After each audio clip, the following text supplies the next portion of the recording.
सीधा मुद्दे पर आते हैं। आज के इस अहम विश्लेषण में हम एक बेहद संगीन और तेजी से उलझते मामले पर बात करने वाले हैं। बात हो रही है Odisha state labour cooperative society के भीतर चल रहे एक भारी संकट की।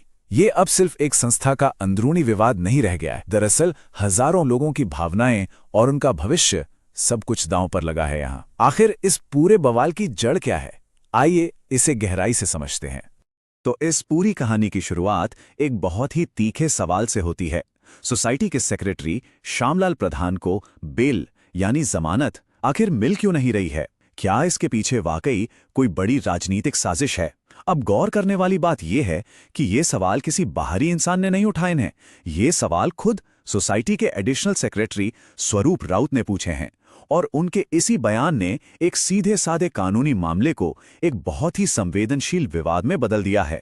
मामले की गंभीरता का अंदाजा लगाना है तो जरा इस आंकड़े पर गौर करते हैं। 50,000 से 1 लाख। जी हां, ये कोई मामूली संख्या नहीं है। ये उन सदस्यों का अनुमानित आंकड़ा है जो इस वक्त बेहद गुस्से में हैं। अगर इस जमानत वाले मसले को जल्द नहीं सुलझाया गया ना, तो सोचिए हालात कितने बेकाबू हो सकते हैं।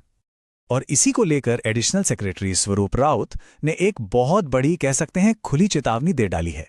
उनका साफ कहना है कि अगर सेक्रेटरी श्यामलाल प्रधान को तुरंत बेल नहीं मिली तो लगभग 50,000 से 1 लाख सदस्य विरोध करने सीधा सड़कों पर उतर आएंगे। मतलब साफ है, ऊपर के लेवल की कानूनी लड़ाई का सीधा असर अब आम सदस्यों की जिंदगी पर पड़ रहा है, और ये एक बहुत बड़े जन आंदोलन का रूप ले सकता है। खैर, बात सिर्फ बड़े अधिकारियों की बयानबाजी तक सीमित नहीं है। इस क्राइसिस का एक बहुत ही गहरा भावनात्मक पहलू भी है। अभी हाल ही में एक इंटरनल ग्रुप चैट का मैसेज लीक हुआ है। काफी लंबा और भावुक मैसेज है ये, जिसे आम सदस्यों ने स्वरूप सर के नाम लिखा है।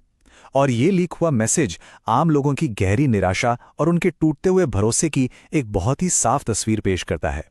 उस मैसेज का एक हिस्सा बड़ा ही मार्मिक है। उसमें लिखा है, हम एक महान उद्देश्य के साथ इस सोसाइटी में आए थे, लोगों की सेवा करना, गरीबों के करीब रहना और अपने परिवारों का भरण पोषण करना। इससे ये बात बिल्कुल साफ हो जाती है कि जब इन युवाओं ने सोसाइटी ज्वाइन की थी तो उनके इरादे कितने नेक थे। उनके कुछ बड़े सपने थे, समाज के लिए कुछ अच्छा करने का एक सच्चा जज्बा था। लेकिन आज की हकीकत उन सपनों से कोसों दूर है। उसी मैसेज में दर्द छलक कर बाहर आता है। लिखा है, दूसरों को बचाने के चक्कर में आज हम खुद समाज से छिपने को मजबूर हैं। कौन गलतियां कर रहा है और कौन किसे फंसा रहा है? इन लाइनों में जो शर्मिंदगी है, जो कन्फ्यूजन है, उसे आसानी से महसूस किया जा सकता है। ऐसा लग रहा है जैसे उन्हें अपने ही लोगों से नजरें मिलाने में डर लग रहा है। एक गहरे धोखे का एहसास है। अब इसी निराशा के बीच कुछ बहुत ही तीखे सवाल भी उठ रहे हैं काम करने के तरीकों को लेकर। सदस्य पूछ रहे हैं कि भाई, अगर प्रेसिडेंट, सेक्रेटरी और जॉइंट सेक्रेटरी जैसे बड़े अधिकारियों ने वाकई सारे सरकारी नियमों का सही से पालन किया था, तो आज ये नौबत ही क्यों आई?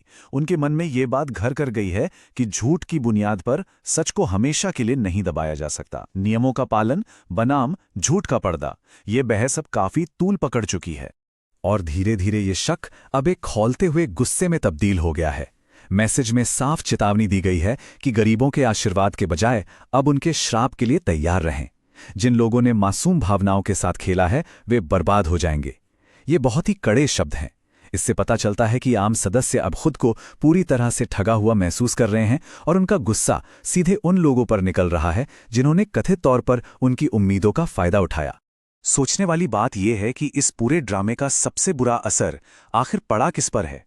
उन हजारों बेरोजगार युवक युवतियों पर जिन्हें शुरुआत में आसमान छूने के सपने दिखाए गए थे, और आज हालात ये हो गए हैं कि वही युवा अपने ही समाज में एक मजाक बनकर रह गए हैं। जो लोग रोजगार और एक सम्मानजनक जिंदगी की तलाश में आए थे, उन्हें आज भारी अपमान का सामना करना पड़ रहा है। उनका भविष्य फिलहाल काफी अंधकारमय लग रहा है। चलिए अब इस मामले के सबसे संगीन पहलू की बात करते हैं, पैसों की हेराफेरी। सदस्यों का दावा है कि गरीबों के करोड़ों रुपयों का कथित तौर पर गबन किया गया है। यहां यह याद रखना बहुत जरूरी है कि यह फिलहाल सिर्फ आरोप हैं जो सदस्यों की तरफ से लगाए गए हैं, लेकिन फिर भी करोड़ों रुपयों की इस कथित धांधली के दावों ने इस पूरे मुद्दे को एक बेहद गंभीर आर्थिक अपराध के शक के घेरे में ला दिया है। मामला अब बहुत ज्यादा पेचीदा हो चुका है। तो अब आगे क्या? क्या सदस्य सिर्फ शिकायत कर रहे हैं? जी नहीं, उनका एक बहुत ही सॉलिड एक्शन प्लान भी तैयार है। पहला कदम, वे सभी जिला कलेक्टरों को इस पूरी घटना की एक डिटेल्ड रिपोर्ट सौंपने वाले हैं। दूसरा, उनकी मांग है कि इस मसले पर विधानसभा में ठीक से चर्चा हो। तीसरा और सबसे अहम पॉइंट, वो चाहते हैं कि सच्चाई बाहर लाने के लिए एक निष्पक्ष सीबीआई जांच हो। और आखिरी मांग यही है कि दोषियों को इतनी सख्त सजा मिले कि आगे कोई ऐसा करने की सोचे भी नहीं। इस कड़े एक्शन प्लान के बीच उस लीक हुए मैसेज में एडिशनल सेक्रेटरी से एक आखिरी बहुत ही हताश अपील भी की गई है। उन्होंने लिखा है, सख्त कदम उठाएं, बहुत देर हो चुकी है और अब जिंदा रहना मुश्किल है। जय जगन्नाथ। ये लाइनें सिर्फ एक गुजारिश नहीं है, बल्कि एक तरह की छटपटाहट है, एक आखिरी पुकार है मदद के लिए। जय जगन्नाथ कहकर बात खत्म करना ये दिखाता है कि अब उनकी आखिरी उम्मीद सिर्फ न्याय व्यवस्था और ऊपर वाले पर ही टिकी है। तो इस पूरे विश्लेषण के बाद एक बहुत ही बड़ा सवाल हमारे सामने खड़ा होता है। क्या वाकई एक सीबीआई जांच वक्त रहते इस पूरी सच्चाई से पर्दा उठा पाएगी, या फिर उससे पहले ही इंसाफ का इंतजार कर रहे 1 लाख लोग सड़कों पर उतरकर एक भयंकर आंदोलन खड़ा कर देंगे? Odisha state labour cooperative society का ये संकट ऊंट की तरह किस करवट बैठेगा, ये तो वक्त ही बताएगा। लेकिन इतना तय है कि ये मामला अभी शांत होने वाला नहीं है। आज के इस विश्लेषण में जुड़ने के लिए बहुत बहुत